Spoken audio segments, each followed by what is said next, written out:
Ngayon po, ipakikita po ng Storm Vlog ang galawan po dito tuwing hapon.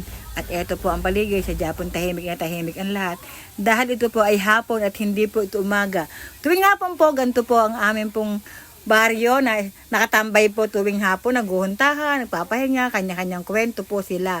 At sadya naman pong masasabi nyo na talaga pong relax na sila ngayon dahil hapon na po talaga. At eto po ang asawa ko, nag-aayos po ng kanyang buya dahil po nang lalaot po siya kinabukasan. Ayusin na po niya ang kanya pong gagawin. At eto naman po ang aming pong dagat na tuwing pong hapon ay gandang-ganda po talaga ng paligid at wala pong kaanlog-anlog. At akala nyo po ay swimming pool.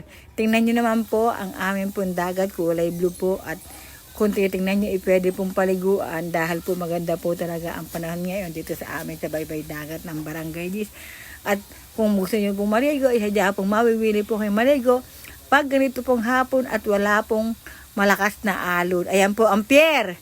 At ito po ang bangkang ginagawa na aking balae na malapit na pong matapos. Pinupunturahan na po. Kausap po niya ang kanya pong anak na nasa ibang bansa.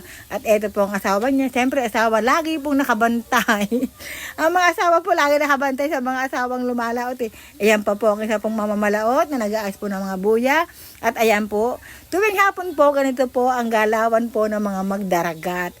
Para po silang relax, nag-aayos ng gamit, binibisita ang mga bangka, at tahimik na tahimik po ang paligid at wala pong nag-aanyaya pong mga bagyo at saka tingnan niyo naman po ang mga magdaragat.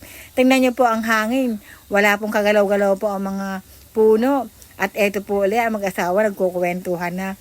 At ayan po ang bago po namin, ginawa ni Kapitanang Mahal para dahan po ng mga trail para po hindi maulanan. At higit po sa lahat, ito pong flowing, na pag gusto nyo pong maligo sa dagat, pwede po kayong maligo sa flowing, magdala po kayo ng habon.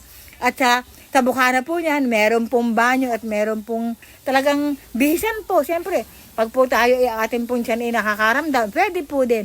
Tingnan nyo naman po kung gaano kaganda po ang ginawa ni Kapitanang Mahal at mga kabataan po, natapos na po sa pagpasok, nagpa-practice naman sa pagbabasketball. At narito naman po ako sa aming pong bahay. Pumasok na po ako sa bahay namin.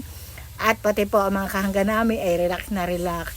Ganito po ang galawan sa amin tuwing hapon. At relax at wala na pong ginagawa. Kung ano na lang po, nakakain po sila ng in-order nilang pagkain. Simpleng buhay sa Barangay Gis ng Balayan. Na masasabi mong hindi ko po pinagsisisihan na nasa Balayan po ako nakatira. At ito po ang aking anak na habang nagluluto po ang aking asawa, nakabantay po siya sa aking anak. Ayan po ang aming kusina. Pasensya na po kayo. Yan po ang asawa ko. Nandiyan po nagluluto po siya. Siya na at saka aking pong pamangkin from Storm Vlog.